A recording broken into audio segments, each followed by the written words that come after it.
siguiendo lo que ha iniciado el ingeniero Inchaustegui, voy a quedarme sentado. Realmente estos 10 años han pasado casi volando.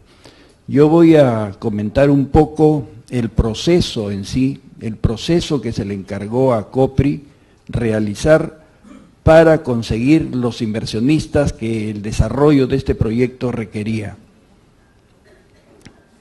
Se nombra como presidente de un comité especial al ingeniero Jorge Chamot, y el ingeniero Jorge Chamot me llevó como jefe de proyecto a trabajar con él.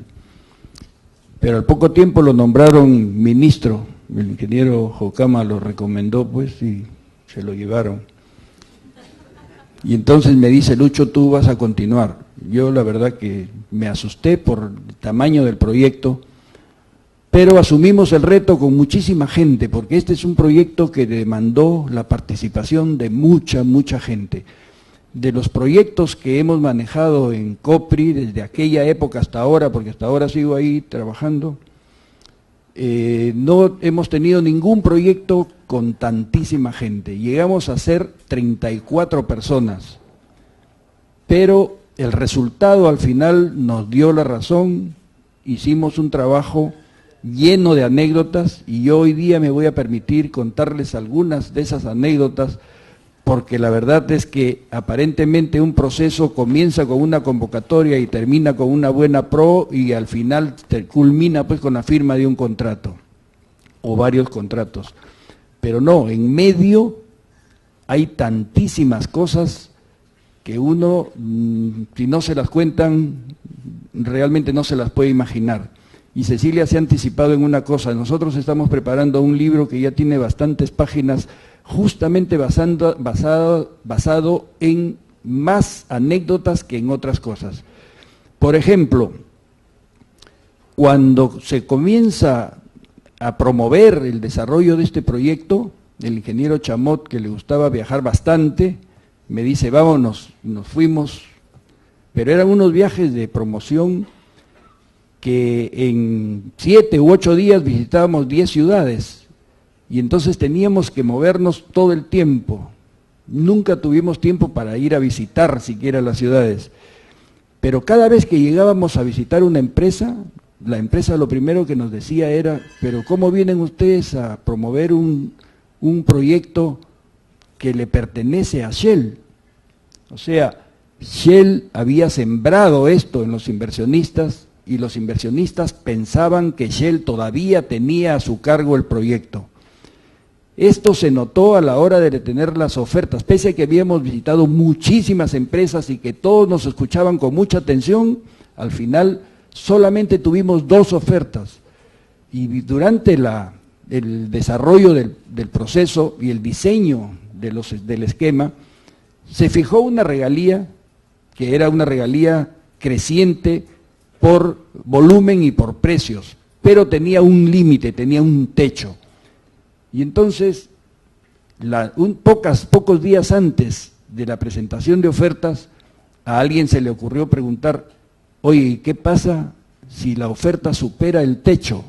Cosa que nadie había pensado de nosotros.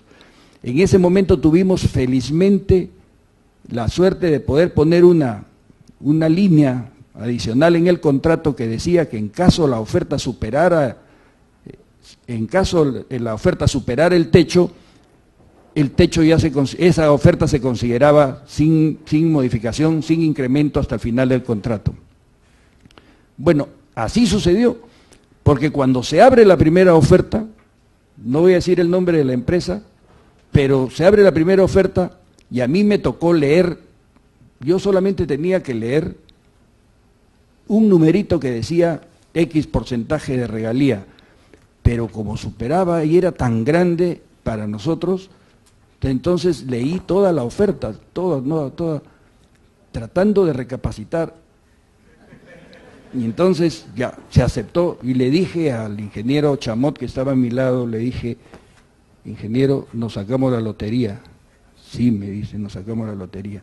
Abrimos la siguiente oferta y era superior a la primera. Entonces, igualmente leí todo y le digo, mira cómo es. Y efectivamente la oferta fue 37.24% y el techo era 35%. La segunda oferta había sido 35.5%. Y como bien ha dicho el ingeniero Jocama, el que quedó segundo inmediatamente se vino a la mesa y me dijo de frente, Lucho, las ofertas no valen, hay que anular el proceso porque se ha superado el máximo. Pero yo le dije, pero no has leído el contrato completo porque eso lo dice. No, posteriormente insistió con este tema durante mucho tiempo, pero afortunadamente no hubo un reclamo oficial que tenía que hacerse una observación ahí y ponerse en el acta, no se hizo y resultó tal como les he mencionado. Otra anécdota, por ejemplo, que es interesante, que ahora que el país ha cambiado, posiblemente ahora sí se hubiera podido hacer. Cuando se estaba diseñando el esquema, se puso como garantías 300 millones de dólares para la explotación y 300 millones de dólares para el transporte y distribución. Y saben ustedes una cosa, tuvimos que bajarlo a 100 millones porque el sistema financiero nacional no podía confirmar esos montos. Se bajó a 100 millones de dólares cada una de las dos cartas fianzas. Y así como eso, hemos pasado muchas situaciones interesantes que nos las recordamos y se las cuento para que ustedes conozcan este tipo de cosas.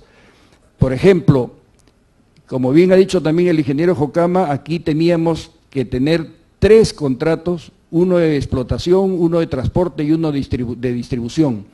Sin embargo, al final tuvimos que hacer un contrato de transporte y distribución con un compromiso de aquel que ganara de conseguir un distribuidor dentro de un plazo. ¿Por qué? Porque no conseguimos un distribuidor en el mundo y solamente conseguimos una oferta para el transporte y distribución. ¿Y por qué? Porque por lo que se había sembrado en el mundo y por lo que estaba viviendo el país, entonces no inspirábamos la confianza que necesitan los inversionistas. Los inversionistas necesitaban saber de que nadie les iba a reclamar y aquí aparentemente tenían la sombra de la empresa que había estado antes, que es Shell. Sobre este tema, sobre este tipo de cosas podríamos conversar mucho, pero yo lo voy a dejar ahí. Algún día, ojalá que tengamos la oportunidad de tener el libro que les he dicho y podamos ver todo lo que se ha vivido en un proyecto de tal naturaleza y de tal magnitud que ahora nos sentimos también orgullosos por una cosa adicional. Hemos hecho proyectos de masificación de gas, tenemos ya masificación de gas para el sur y masificación de gas para el norte y también otra posibilidad para algunas ciudades de la sierra, con empresas en este momento importantes. En el sur está Gas Natural Fenosa y en el norte está Promigas, y ellos tienen, dentro de poco más de año y medio, vamos a tener algo así como 160,000 usuarios en estas 11 ciudades, sin contar las de la sierra, que son 10 adicionales. Bueno, muchísimas gracias.